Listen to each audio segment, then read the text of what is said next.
ನಿರೀಕ್ಷೆ ವಾಕ್ಯ. ಈ ಒಂದು ಸಂದೇಶವನ್ನು ಕೇಳುವುದಕ್ಕೆ ನಿಮ್ಮೆಲ್ಲರನ್ನ ಹೃತ್ಪೂರ್ವಕವಾಗಿ ನಾನು ಆಹ್ವಾನಿಸ್ತೇನೆ.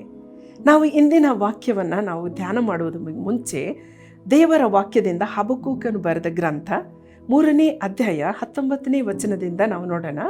ಕರ್ತನಾದ ಯೆಹೋವನೇ ನನ್ನ ಬಲ, ಆತನು ನನ್ನ ಕಾಲನ್ನು ಜಿಂಕೆ ಕಾಲಿನಂತೆ ಚುರುಕು ಮಾಡಿ ನನ್ನ ಉನ್ನತ ಪ್ರದೇಶಗಳಲ್ಲಿ ನನ್ನನ್ನು ನಡೆಸುತ್ತಾನೆ.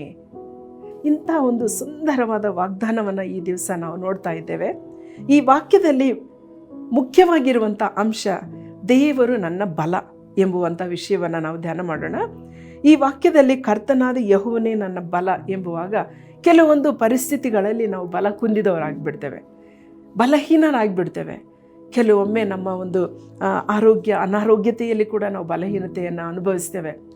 ಯಾರೋ ನಮ್ಮನ್ನು ಮನಸ್ಸು ನೋಯಿಸಿದರೆ ಕೂಡ ನಾವು ಬಲಹೀನರಾಗಿ ಕಾಣಿಸ್ತೇವೆ.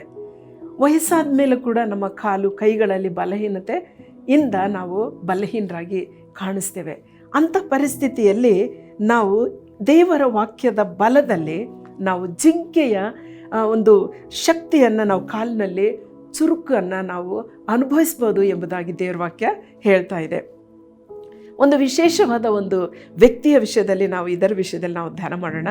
ಯೆಹೋಶುವನ ಗ್ರಂಥ 14ನೇ ಅಧ್ಯಾಯ 1-11 ವಚನಗಳಲ್ಲಿ ನಾವು ನೋಡಬೇಕಾದ್ರೆ ಇಲ್ಲಿ ಕಾದೇಶ್ ಬಾರ್ನಿಯಾ ಅಂದರೆ ಇಸ್ರಾಯೇಲ್ರು ಐಗುಪ್ತ ದೇಶದಿಂದ ಪ್ರಯಾಣ ಮಾಡಿ ಕಾನಾನ್ ದೇಶಕ್ಕೆ ಹೋಗ್ತಾ ಇದ್ದಾರೆ. ಅವರು ಕಾದೇಶ್ ಬಾರ್ನಿಯಾ ಎಂಬತಕ್ಕಂಥ ಸ್ಥಳದಲ್ಲಿ ಇರುವಾಗ ಮೋಶೆ 12 ಜನರನ್ನು ಗೂಢಚಾರರನ್ನು ಕಾನಾನ್ ದೇಶವನ್ನು ನೋಡಿಕೊಂಡು ಬರುವುದಕ್ಕೆ ಕಳಿಸ್ತಾರೆ. ಅಲ್ಲಿರುವಂಥ ಎಲ್ಲ ವಿಷಯಗಳನ್ನು ಮಾಹಿತಿಗೋಸ್ಕರ ಕಳಿಸ್ತಾರೆ. ಆವಾಗ 10 ಜನರು ಬಂದು ಹೇಳ್ತಾರೆ, ಓಹೋ, ಅಲ್ಲಿರುವಂಥ ವ್ಯಕ್ತಿಗಳು ಬಲಶಾಲಿಗಳಾಗಿದ್ದಾರೆ, ಅವ್ರ ಮುಂದೆ ನಾವು ಒಂದು ಮಿಡತೆ ಥರ ಇದ್ದೇವೆ ಎಂಬುದಾಗಿ ಅವರು ತಮ್ಮನ್ನು ತಾವು ತುಂಬ ಬಲಹೀನರಾಗಿ ಅವರು ತಿಳಿದುಕೊಳ್ತಾರೆ. ಆದರೆ 2 ವ್ಯಕ್ತಿಗಳು ಮಾತ್ರ, ಯೆಹೋಶುವನು ಮತ್ತು ಕಾಲೇಬನು ಹೇಳ್ತಾನೆ, ಇಲ್ಲ, ದೇವರ ಬಲದಿಂದ ನಾವು ಇವರನ್ನು ಜಯಿಸಬಲ್ಲೆವು ಎಂಬುದಾಗಿ ಧೈರ್ಯದಿಂದ ಹೇಳುವಾಗ ಮೋಶೆಗೆ ದೇವರು ಹೇಳ್ತಾನೆ ಏನಂದರೆ, ಈ ಕಾಲೇಬನು ಎಲ್ಲೆಲ್ಲಿ ಆತನು ತಿರುಗಾಡಿ ಬಂದಿದ್ದಾನೋ ಆ ದೇಶವೆಲ್ಲ ಅವನಿಗೆ ಸ್ವಾಸ್ಥ್ಯವಾಗಿ ಕೊಡಬೇಕು, ಅವನ ಸಂತಾನಕ್ಕೆ ಕೊಡಬೇಕು ಅಂತ ಹೇಳಿ ವಾಗ್ದಾನ ಮಾಡ್ತಾರೆ. ಅದಕ್ಕೆ ಅದರ ವಚನದಲ್ಲಿ ನಾವು ನೋಡ್ತೇವೆ. ಯೆಹೋಶುವನ ಗ್ರಂಥ 14ನೇ ಅಧ್ಯಾಯ 9ನೇ ವಚನದಲ್ಲಿ, ನೀನು ಪೂರ್ಣ ಮನಸ್ಸಿನಿಂದ ನನ್ನ ದೇವರಾದ ಯೆಹೋವನನ್ನು ಹೊಂದಿಕೊಂಡಿದ್ದರಿಂದ ನೀನು ಸಂಚರಿಸಿದ ಪ್ರದೇಶವು ನಿನಗೂ ನಿನ್ನ ಸಂತಾನದವರಿಗೂ ಶಾಶ್ವತ ಸ್ವಾಸ್ಥ್ಯವಾಗುವುದು ಎಂಬುದಾಗಿ ಹೇಳ್ತದೆ. ಇಂಥ ಒಂದು ವಾಗ್ದಾನವನ್ನು ಕಾಲೇಬನಿಗೆ ಎಷ್ಟು ವಯಸ್ಸಿನಲ್ಲಿ ಸಿಕ್ಕಿತು ಗೊತ್ತಾ? 45 ವಯಸ್ಸಿನಲ್ಲಿ.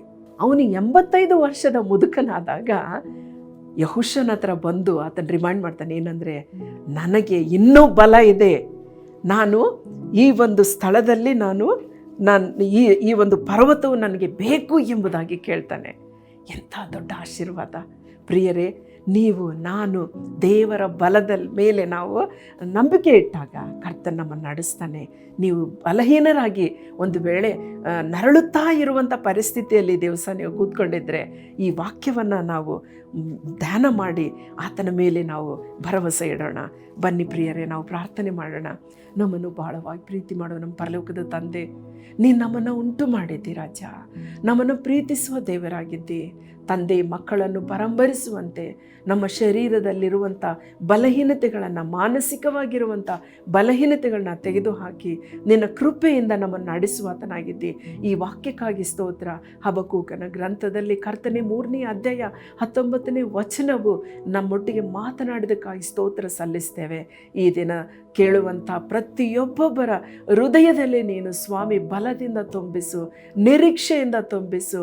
ಅವರು ನಿನ್ನ ಬಲದಿಂದ ಎದ್ದು ಎಲ್ಲವನ್ನ ಸಾಧಿಸುವಂತೆ ನೀನು ಕೃಪೆ ನೀಡಬೇಕಾಗಿ ಯೇಸುವಿನ ಹೆಸರಿನಲ್ಲಿ ಪ್ರಾರ್ಥಿಸ್ತೇವೆ ನಮ್ಮ ತಂದೆ. ಆಮೆನ್.